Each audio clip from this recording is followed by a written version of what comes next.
अकोला में वहदत इस्लामी की ओर से मिलादुन्नबी के अवसर पर एक भव्य सर्वधर्मीय कार्यक्रम प्रेषित मोहम्मद सल्लल्लाहु अलैहि वसल्लम सब के लिए आयोजन किया गया। कार्यक्रम में वक्ताओं ने पैगंबर मोहम्मद साहब की शिक्षाओं का पठन किया। एक ईश्वर में आस्था, महिलाओं का सम्मान, माता पिता की सेवा और न्याय को वर्तमान समाज में अपनाने की आवश्यकता पर बल दिया। कार्यक्रम की अध्यक्षता करते हुए अब्दुल वहाब मलक ने कहा कि यदि हम इन शिक्षाओं को अपनाएं तो एक सभ्य, समान और न्यायप्रिय समाज का निर्माण संभव है। आज जो ये वहदत इस्लामी संगठन ने जो प्रोग्राम आयोजित किया, ये सही में इस ऐसे प्रोग्राम की ज़रूरत है। और जो ये आपके नागपुर के गेस्ट सर है, इन्होंने बहुत अच्छी तरह से हर यहाँ पे जो शख्स बैठे थे, इन्होंने शांति से और केयरफुली जो सुना। मैं इस पर से ही बोलता हूँ कि ऐसे प्रोग्राम भविष्य में होने चाहिए ताकि अपने पूरे समाज में संगठन हो जाए। बस इतना बोलता हूँ। या संघटनेने जो कार्यक्रम आयोजित केला होता त्याच्यातून एक सामाजिक एकता, सामाजिक समीकरण एकोप्याने जो एकत्र येऊन जे सलोखा निर्माण झाला पाहिजे त्यासाठी जो प्रयत्न झालेला आहे तो खूपच कौतुकास्पद आहे आणि समाजासाठी आज काळाची गरज आहे की आपण जे एकमेकांशी द्वेष, तिरस्कार, जातीभेद, धर्मभेद हा विचार डोक्यात आणतो तो एकदम अयोग्य आहे। कारण माणसाचं रक्त एक आहे आणि त्याचे विचार पण एक असले पाहिजेत आणि मानवाचं कल्याण एकमेकाच्या सहकार्यातून, एकाच्या सलोख्यातून निर्माण होत असतो। हा एक या कार्यक्रमाचा उद्देश होता आणि तो सफल झालेला आहे। विषमतावादी समाज व्यवस्था को ध्वस्त करना है तो ऐसे प्रोग्राम की जरूरत है।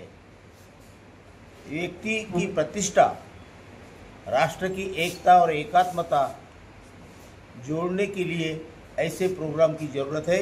ये प्रोग्राम ये संस्था ने लिया, उनको मैं धन्यवाद देता हूँ। आज जगाकडे जर आम्ही नजर टाकली तर आम्हाला कळेल की जग हे पतनाच्या एका खड्ड्यामध्ये पडत आहे, खाईमध्ये पडत आहे। मनुष्याचा शत्रू झालेला आहे, रक्तपिपासू झालेला आहे। तो त्याला लुटू इच्छितो, शोषण करू इच्छितो, हत्या करू इच्छितो। त्याचे भरपूर दाखले आपल्याला राष्ट्रीय आणि आंतरराष्ट्रीय स्तरावर दिसतील।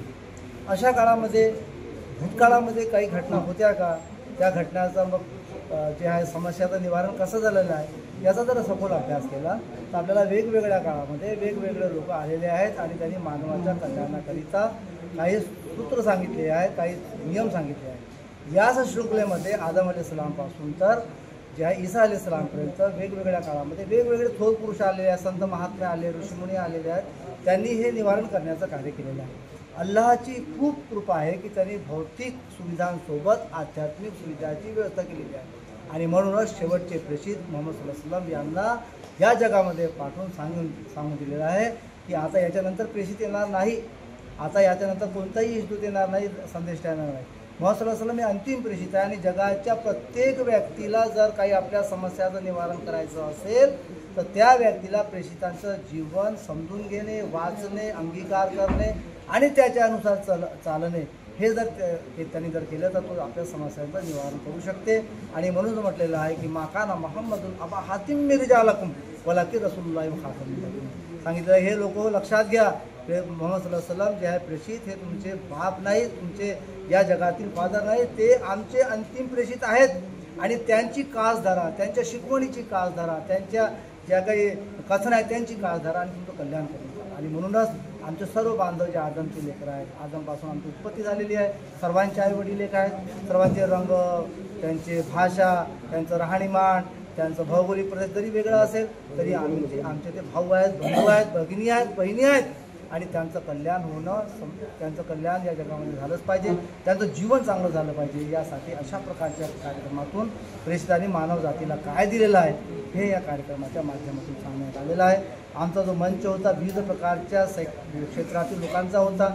त्याच्यामध्ये शैक्षणिक क्षेत्र होतं, त्याच्यामध्ये आरोग्य क्षेत्र होतं, त्याच्यामध्ये विधी क्षेत्र होतं, वेगवेगळे क्षेत्र होते।